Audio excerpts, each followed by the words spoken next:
Project చెరువు కింద నీళ్లు తీసుకుంటే బంద్ చేసినాం, నీటి తీరువ రద్దు చేసినాం. అట్లా ఎన్నో సదుపాయాలు చేసుకున్నాం. రైతులకు బాగా జరుగుతుండే. అప్పుడప్పుడు ఏమవుతుంది, కొన్ని దుష్ట దినాలు వస్తాయి, చెడు గడియలు వస్తాయి. మనోళ్ళు కూడా అలవోకగా ఓట్లేసారు. మీరు గొప్పలో మీరు మాణిగ్రహం గెలిపించారు. కొన్ని నియోజకవర్గాలలో అత్యాశకు పోయి నేను చెప్పిన కూడా అప్పుడు మంది మాటలు పట్టుకొని మారమానం పోతే మళ్ళీ వరకు ఇల్లు కాలిపోతారు. వీళ్ళని నమ్మితే అమాంతం మింగుతారు, మోసపోతాం. రైతు బంధుకు రామరామ్ అంటారు, దళిత బంధుకు జైబీ అంటారు. వీళ్ళు ముంచుతారా నాయన అని చెప్పినండి. ఆయన వాడు తులం బంగారం ఇస్తా, నీకు బంగారం వడ్డానం పెడతాను కానీ ఆయన నమ్మి ఏమో మీ సంగతితో చూద్దామని ఆయన వేశారు. వేసింది ఇరుకపోయారు, బాయిలో పడ్డారు, అయిపోయి ఉన్నాయి అన్ని మీకు. మళ్ళీ మొదటికి వచ్చానా కైలాసం ఆడలో పెద్ద పామింగినట్టు అయింది మళ్ళీ. అంతే కదా, ఆలోచన లేకుండా ఎటు పడితే అటు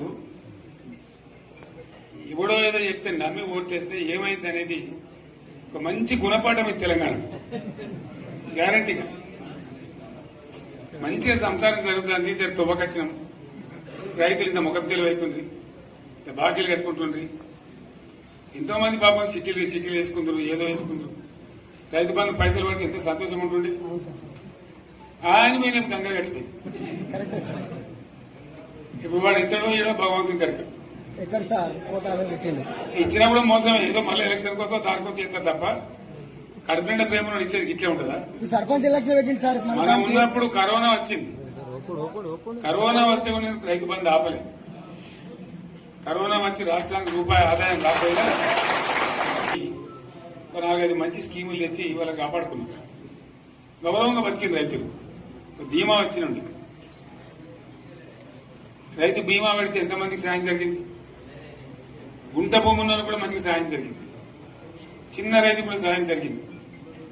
అట్లా అందరికి మనం గొర్రెల కాపలకు గొర్రెలు వేయడం కానీ, చేప పిల్లలు కానీ, అనేక రకాల అన్ని వర్గాల ప్రజలను ఎట్లా ఆదుకోవాలని ఆదుకున్నాం. మా తెలంగాణ కదా మేము తెచ్చుకున్నాం కష్టపడి. మా వాళ్ళందరి పైకి రావాలి. కాంగ్రెస్ గవర్నర్ ముస్లింలో ఓట్లేసుకున్న తప్ప ముస్లింలకు మనం చేసిందా? ఇమాం మౌజన్లకి మన జీతం ఇచ్చిందా? మనం వచ్చినాకనే ఫస్ట్ టైం వాళ్ళని గుర్తించి వాళ్ళని గౌరవ